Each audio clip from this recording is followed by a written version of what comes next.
క్రీస్తునందు ప్రేమైన సోదరి సోదరులారా, మన ప్రభువును రక్షకుడు విమోచకుడు అయిన యేసుక్రీస్తు యొక్క పరిశుద్ధమైన నామమున మీకు శుభములు తెలియజేయచ్చు ఉన్నాను.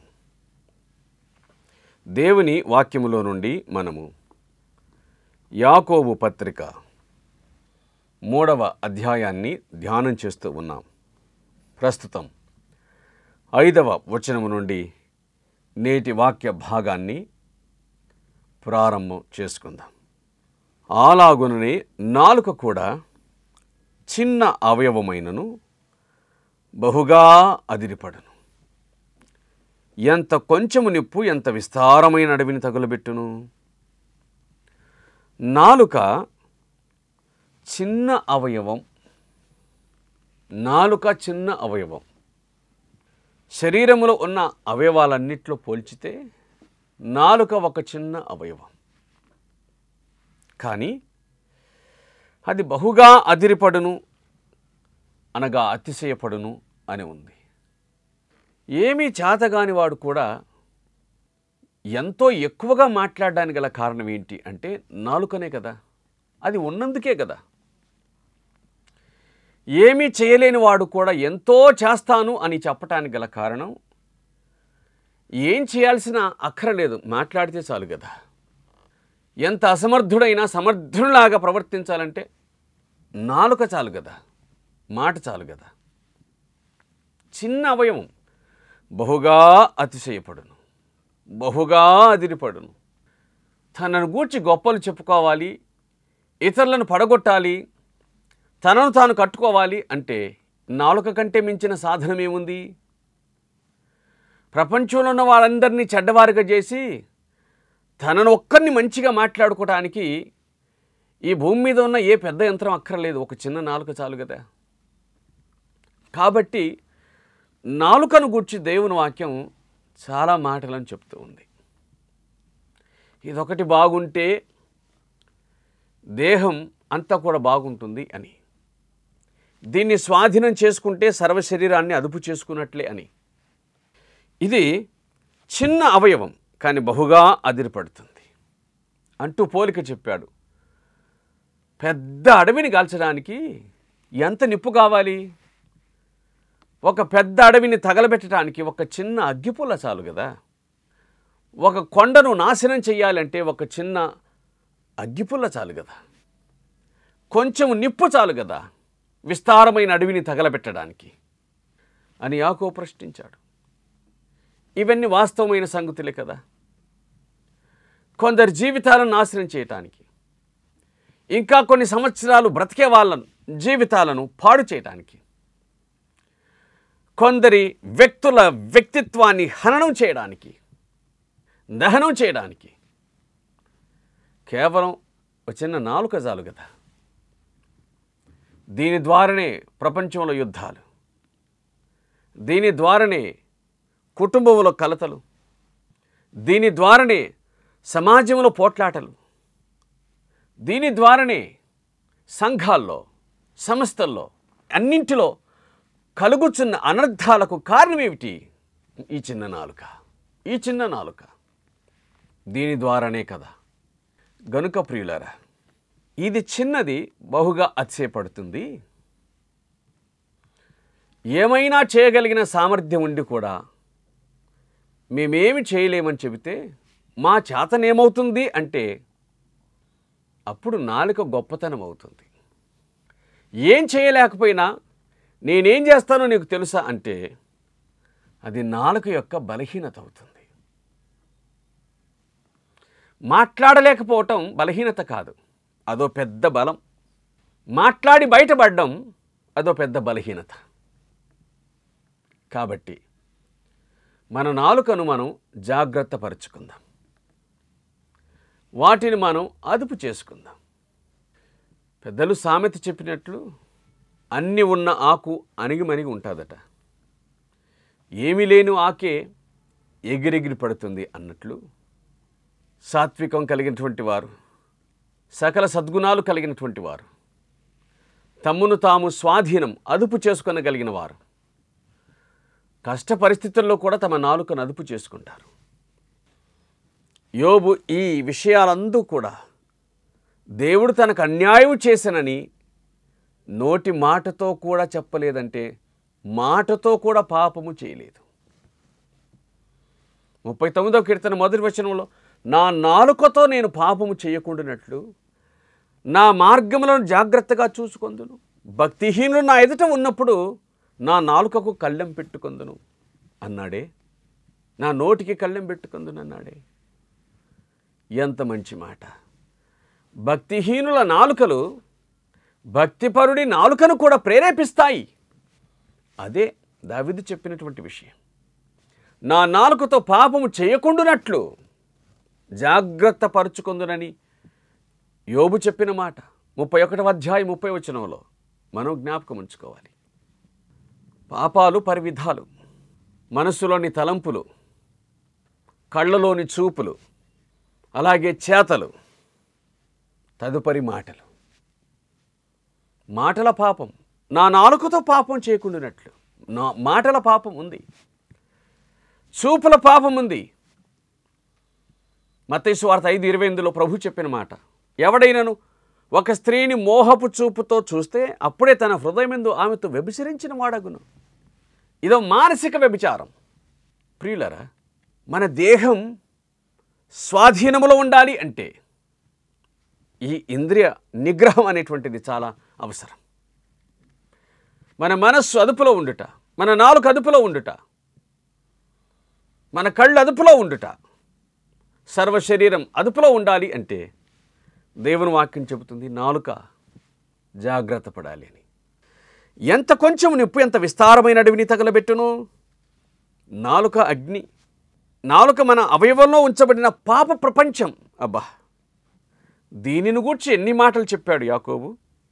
ఏమన్నాడు అనగా 5వ వచనంలో, అతిశయపడే అవయవం నాలుక, నిప్పు నాలుక, అగ్ని నాలుక. నాలుక శరీరంలో ఉండే పాప ప్రపంచం. శరీరంలో ఉండేటువంటి పాప ప్రపంచం నాలుక. అబ్బా, జాగ్రత్త పడదాం. నాలుక మన అవయవాలో ఉంచబడిన పాప ప్రపంచమై సర్వ శరీరమునకు మాలిన్యం కలగజేయచ్చు. శరీరానికి అంతటికి మాలిన్యం కలగజేసేటువంటి లక్షణం కలిగినటువంటిది నాలుక. ఎందుకంటే అవునని అనగలదు, కాదని అనగలదు, మెప్పించగలదు, తప్పించుకోగలదు, నొప్పించగలదు, అదేమైనా చేయగలుగుతుంది. అంత తన స్వాధీనమే అన్నట్లుగా ప్రవర్తించడం ఈ నాలుక యొక్క వశం. ఇది పాప ప్రపంచం అని అన్నాడు. ఇది మాలిన్యం కలుగజేస్తుంది. మలినం మనిషి ఆత్మను మాలిన్యం కలుగజేయగలిగినటువంటి శక్తి నాలుకకు ఉంది. తదుపరి, ఈ నాలుక ప్రకృతి చక్రమునకు చిచ్చుపెట్టును. ప్రకృతి చక్రం అంటే సాఫీగా నడిచేటువంటి జీవితం, రొటీన్గా సాగేటువంటి దానికి చిచ్చు పెట్టగలదు, దాన్ని పాడు చేయగలదు, దాన్ని ఆపివేయగలదు. హాయిగా కొనసాగుతున్నటువంటి జీవితాన్ని పాడు చేయగలిగినటువంటి శక్తి నాలుకకుంది. ఎవరో మన మీద సాడి చెబితే, ఎవరి మీదనో మనం చాడీలు చెబితే, ఇదే కదా, ఎవరిని కూర్చో ఒక మాట అంటే చాలు, ఒక్క మాట చాలు మనిషి జీవితాన్ని పతనం దగ్గరికి తీసుకొని వెళ్ళటానికి, పాడు చేయడానికి. ఒక్క మాట చాలు. అది నిజమై ఉండాల్సిన అక్కర్లేదు, అబద్ధమైన చాలు, ఒక్క మాట చాలు. ఇలాగని చెప్పాలి. ఇట్టి మాటల చేత కుటుంబాలను కోల్పోయిన వారు చాలామంది ఉన్నారు. మాటలు పరాకాష్ఠకు చేరి ప్రాణాలు పోగొట్టుకున్న వారు ఉన్నారు. మాటలు అదుపులేని కారణం చేత విడిపోయిన వారు ఉన్నారు. మాటలు అదుపులేని కారణం చేత స్నేహాన్ని పోగొట్టుకున్న వారు ఉన్నారు. ఒక్కటేమిటండి, అసలు ఎందులో ఈ నాలుక పాత్ర లేదో చెప్పండి. అన్నింటిలో ఈ నాలుక పాత్ర చాలా బాగా ఉంది. ఒకవేళ మెచ్యూరిటీ, పరిపక్వత అనేటువంటిది లేని దినములలో మాట్లాడవచ్చునేమో, కానీ ఒకవేళ అంగీకరించవచ్చునేమో దాన్ని. వయసు పెరిగే కొలది, ఆలోచన విధానం శక్తి పెరిగే కొలది మన నాలుక పరిపక్వతకు రాకపోతే మనం ఎంత అన్యాయం చేయగలమో, మనము ఎంత ఇబ్బందిని కలిగించగలమో అది మన జీవితాల ద్వారా మనకు అనుభవమైనదే కదా. కనుక జాగ్రత్త పరుచుకుందాం. ఇది సర్వశరీరానికి మాలిన్యం కలుగజేస్తుంది. ప్రకృతి చక్రం మనకు చిచ్చుపెట్టును, అది నరకము చేత చిచ్చుపెట్టబడును అని ఉంది. ఇది కొంచెం ఆలోచించదగినటువంటి విషయమే. నరకము చేత చిచ్చుపెట్టబడుతుందా? అప్పుడు నాకు ఈ మాట గుర్తుకొచ్చిందండి. లూకాసు వార్త 16వ అధ్యాయము 24వ వచనములో, తండ్రివైన అబ్రహామా, నా యందు కనికరపడి తన వ్రేలుకొనను నీళ్లలో ముంచి నా నాలుకను చల్లార్చుటకు లాజరును పంపుము, నేను ఈ అగ్ని జ్వాలలలో యాతన పడుచున్నానని కేకలు వేసి చెప్పాను. ఆ ధనవంతుడు ఏమి మాట్లాడాడో ఆ సంగతిని గురించి దేవుని వాక్యం మనకు చెప్పుట లేదు. కానీ ఆ ధనవంతుని యొక్క కేకలు మాత్రం మనకు వినబడుతున్నాయి. ఏమిటా సంగతి అంటే, ఆ ధనవంతుడు మాట్లాడుచున్న మాట పాతాళములో, నేను ఈ అగ్నిజ్వాలలో యాతన పడుచు ఉన్నాను, నా నాలుకను చల్లార్చటానికి ఆ లాజరును పంపుము, ఒక్క చుక్క నీటి తన వ్రేలి కొనను నీళ్ళలో ముంచి నా నాలుకను చల్లార్చుటకు లాజరును పంపుము. ప్రియులారా, అర్థమైందా? ఇది ప్రకృతి చక్రమునకు చిచ్చు పెట్టబడును, ఇది నరకముల చేత చిచ్చు పెట్టబడును, నరకము చేత చిచ్చు పెట్టబడును. ఎంత విచారకరమైన సంగతి. ఆ మాటకు వస్తే నరకములో ఉన్న వాళ్ళందరూ ఎంత వేదనను అనుభవిస్తూ, ఏ నాలుక ద్వారా ఆ శిక్షను అనుభవిస్తూ ఉన్నారు, ఆ నాలుకను ఎంతగా వారు ఉపయోగిస్తూ కేకలు వేచి ఉన్నారో ఆ నరకంలోనే. ఆలోచిద్దాం, జ్ఞాపకం చేసుకుందాం. శరీరం ఇక్కడ పడిపోతుంది, కాల్చబడుతుంది లేదా పూడ్చబడుతుంది, అది వేరు సంగతి. ఈ నాలుక అక్కడెందుకుంటుంది అని కాదు. అసలు నాలుక మాట్లాడడానికి కారణం ఏమిటి? బైబిల్ గ్రంథమే దానికి కావలసినటువంటి సంగతిని మనకు గుర్తు చేస్తూ ఉంది. హృదయం నిండిన దానిని బట్టి నోరు మాట్లాడుతుంది, అంతే. మనస్సును బట్టి మాట. కాబట్టి నాలుక కేవలం ఆ మాటను బయటకు తీసుకొని వచ్చే సాధనమే. ఎందుకంటే ఆత్మ డైరెక్ట్గా మాట్లాడలేదు కాబట్టి. దేహాన్ని విడిచిన తర్వాత ఆత్మ డైరెక్ట్గా మాట్లాడగలుగుతుంది. జరిగింది అదే కదా పాతాళమునందు. కాబట్టి ప్రకృతి చక్రానికి ఇది చిచ్చు పెట్టబడుతుంది, నరకం చేత ఇది చిచ్చు పెట్టబడుతుంది. 3వ అధ్యాయం 7వ వచనం, మృగ పక్షి సర్ప జలచరములో ప్రతి జాతియు నరజాతి చేత సాధు కాజాలును సాధు ఆయను అనే మాట వ్రాయబడింది. అర్థమైంది కదూ ఈ సంగతి. మృగములు మనుషుల చేత స్వాధీనపరచబడుచు ఉన్నాయి. అలాగే పక్షులు కూడా, సర్పాలు, జలచరాలు, ఇవన్నీ మనుషుల చేత స్వాధీనపరచబడుచున్న సంగతి మనం ఎరిగిన విషయమే కదా. మరి నాలుక సంగతి ఏంటి? జలచరములను, బహు భారీ కాయము కలిగినటువంటి చేపలను మనిషి స్వాధీనపరుచుకొని వాటి చేత ఆటలు ఆడిస్తూ ఉన్నాడు. సింహములను స్వాధీనం చేసుకున్నాడు, విషపురుగులను స్వాధీనం చేసుకున్నాడు. తన నాలుకను మాత్రం స్వాధీనం చేసుకోలేకపోతున్నాడు. అది ఇంకా విషం చిమ్ముతూనే ఉంది, అది ఇంకా క్రూరంగానే ప్రవర్తిస్తూ ఉంది. అందుచేత ఈ మాటలు వినుచున్న మనమందరమును కూడా మన నాలుకలను స్వాధీనపరచుకొని మన ప్రభువును సేవించుట అవసరం అనే సంగతి దేవుని వాక్యం గుర్తు చేస్తూ ఉంది. మనమే గనుక ఒకవేళ మన నాలుకను స్వాధీనపరచకపోతే నష్టాన్ని కలిగిస్తుందని గుర్తుంచుకుందాం. దేవుని వాక్యం చెబుతుంది, యాకోబు పత్రిక 3వ అధ్యాయం 8వ వచనం, ఏ నరుడును నాలుకను సాధువు చేయనేరడు, అది మరణకరమైన విషయంతో నిండినది, అది నిరర్గళమైన దుష్టత్వమే. నాలుకను గూర్చి యాకోబు చెబుతున్నటువంటి మరొక మాట, దీనితో తండ్రి అయిన ప్రభువును స్తుతింతుము, దీనితోనే దేవుని పోలికగా పుట్టిన మనుషులను శపింతుము. ఏమండి, ఈ నాలుకకు తేడా ఏమి కనిపించట్లేదు. ఏమిటది అంటే నేనేం చేస్తున్నాను అనేటువంటి భావన ఈ నాలుక కనిపించట్లేదు. ఏమిటి సంగతి అనగా ఇది దేవుని స్తుతించడానికి ఉపయోగపడుతుంది, మనుషులను శపించడానికి కూడా ఉపయోగపడుతుంది. అసలు ఇంత విచిత్రమైనటువంటి అవయవం భూమి మీద ఏదైనా ఉంటుందా? అసలు వేషధారణ అంటే మొట్టమొదటి స్థానంలో ఉండగలిగినటువంటి అవయవం ఇదొక్కటే కదూ. వేషధారణ అంటే దేహంలో ఉండగలిగిన ఏకైక అవయవం, ప్రదర్శించగలిగిన ఏకైక అవయవం ఇదొక్కటే కదా. మనిషిని ఎదుట అతన్ని మెచ్చుకుంటుంది, ఆ మనిషి అటు తిరిగిన తర్వాత అతన్ని విమర్శిస్తుంది. నాలుకంత చెడ్డది ఇంకేదుంది? ఇది విషం కాదా? ఇది మరణం కాదా? అక్షర సత్యం. ప్రియులారా, 10వ వచనం, ఒక్క నోట నుండి ఆశీర్వచనము శాపవచనం. ఒక్క నోట నుండి ఆశీర్వచనం శాపవచనం, ఈ రెండు బయలుదేరతాయా? కాదే. అది సాధ్యం కాదు కదా. అందుకు ఉదాహరణగా యాకోబు చెప్పినటువంటి మాట ఏమిటంటే, ఒక బుగ్గలో నుండియే, ఒక్క జల నుండియే తీయని నీరు చేదు నీరు ఊరునా? సాధ్యం కాదు. ప్రకృతిలో ఎప్పుడే కానీ ఇవి సాధ్యమైనటువంటి విషయాలు కానే కావని బహుస్పష్టంగా చెబుతున్నాడు కదా. ఆలోచించండి. ప్రకృతి ఎప్పుడు కూడా తన వైఖరిని మార్చుకోదు. ప్రకృతి ఎప్పుడు కూడా తన స్వభావాన్ని మార్చుకోదు.